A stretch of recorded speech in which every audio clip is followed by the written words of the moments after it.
Hello, hello. I'm going to break down Garuda and show you what we did back in Stormblood. It's pitter-patter themed. Yay! Better move me to DPS then. You guys need a carry. So we pulled Garuda to the center. We can. And she does this little targeting thing here on one of the healers. It's essentially wild charge. And the tank just has to stand in front of the party and eat the first hit. Deal with me dying or Yen dying after suppression. The off tank, that is. After suppression. After it hits, it leaves this giant tornado here, so we just move north out of it.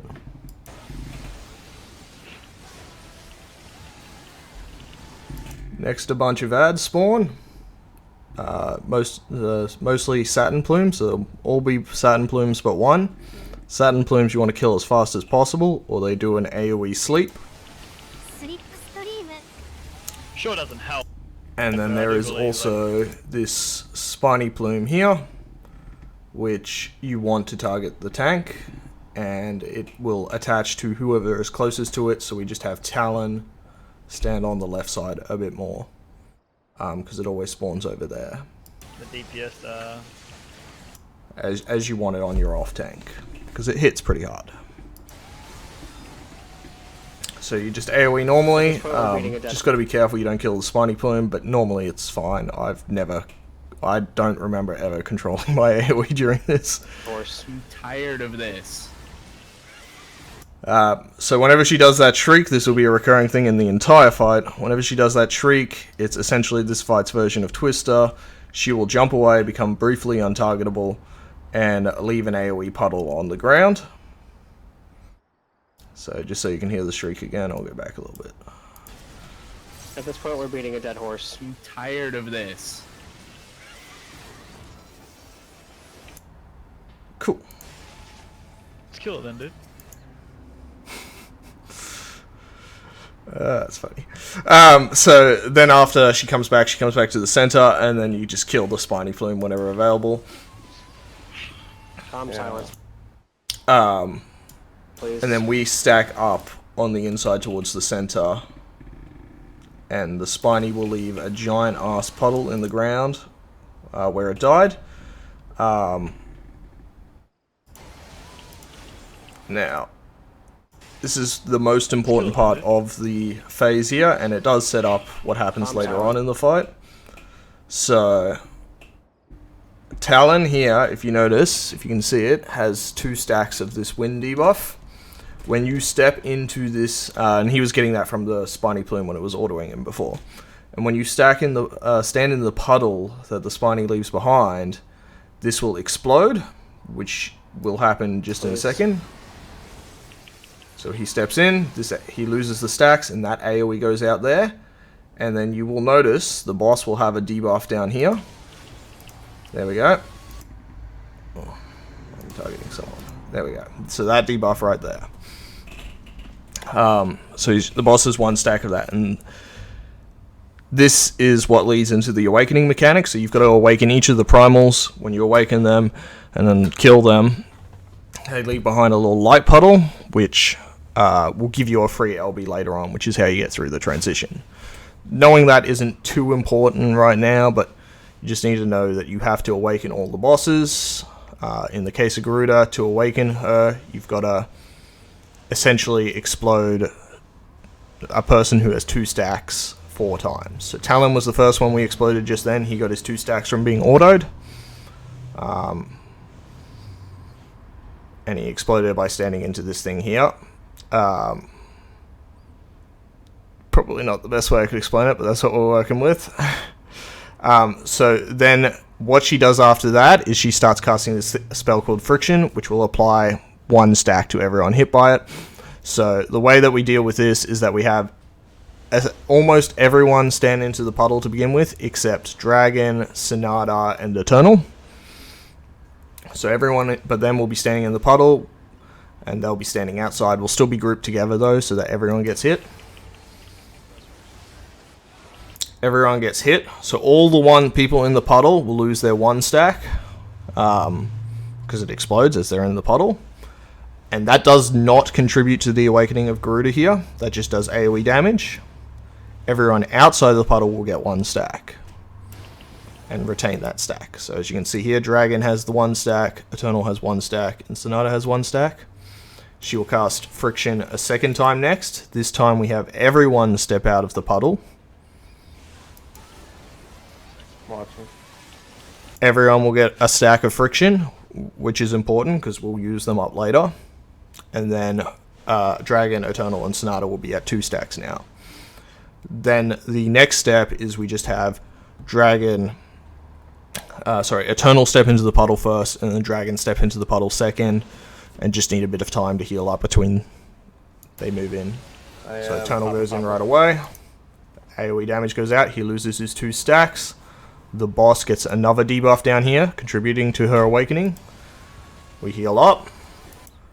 And then Dragon will go in. Dragon goes in. AoE goes out. Boss will get a 3rd stack of the debuff. And Dragon no longer has 2 stacks. Note that we keep Sonata with his 2 stacks here. Everyone else is on 1 stack. She jumps away. Does the shriek, so she'll leave the puddles on the ground. It's essentially Twister. And then we just go back onto her.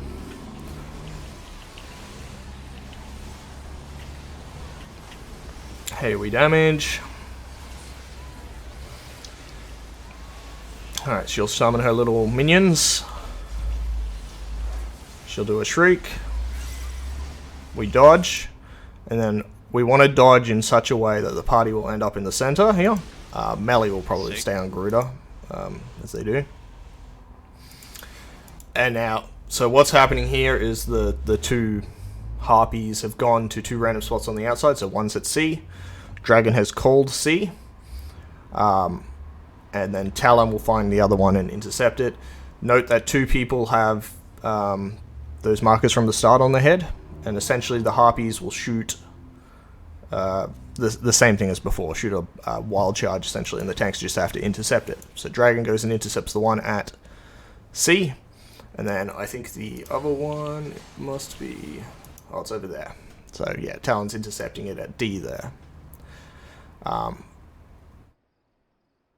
Only important thing to note really is that a melee, so who gets that marker on the head is random, so it's not just the healers this time, it could be anyone, any of the DPS. Or healers, I believe. So if it's on you, essentially you've just got to go into the... make sure you're in the center before the wild charge goes out. So there you go, they charge. They'll leave a giant tornado in the middle. 2 technically. So we just moved out of that.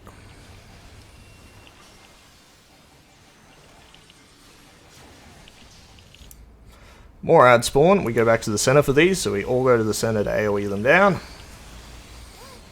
These are just Saturns, no Spinies, so you just kill them as fast as possible. Now this is where Sonata's 2 stack comes in relevance here. So the Harpy ladies appear again, and they got these tethers on random people. You can pick them up just by walking through the tethers like normal.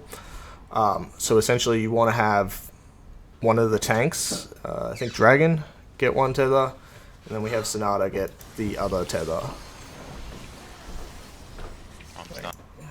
Using that. Huh? Fucking image. What? Nothing. It's alright. You're ruining my recording, you are. Oh, you're recording. Oh. Yes! This is an explanation video, god damn it. Alright. Why are you recording? I'm breaking down it for the boys. Alright, so yeah. Thingy spawn, kill him. Oh, sorry. You a sucks dick. It's cool though, it's cool. Alright, yes, so tether spawn. Dragon will get this one over here by B, I believe, if I'm correct. Yes, he did. And then Sonata goes and gets the other one. When the tethers resolve, it just does some damage on them, I believe. And because they have the Sonata has the 2 stacks, I believe he takes no damage, whereas Dragon has to home gang it because he has no stacks. So you could presumably do this in another way by having someone with 1 stack, like anyone essentially. Talon could have taken that, and they would just take damage. with 1 stack. It wouldn't kill them though. But we had Dragon Home getting it and then take it. And then the God damn it, God damn it! This is the important part. Can you wait until I explain the important part? You cannot. Fuck it. Alright, Sonata's 2 stacks explode, so he's lost it. The boss will get the another stack down here, which essentially awakens Garuda, which now she has that debuff, which means she's awakened. You can physically tell she's awakened by she has this like bluish, blackish glow around her. Being awakened, they change some of their moves as well, but Garuda, you awaken her at the end of the phase, so you don't really see any of that. And then Feather Rain happens after the Tethers resolve as well, so you just got to be ready to move for that. That's the Shriek.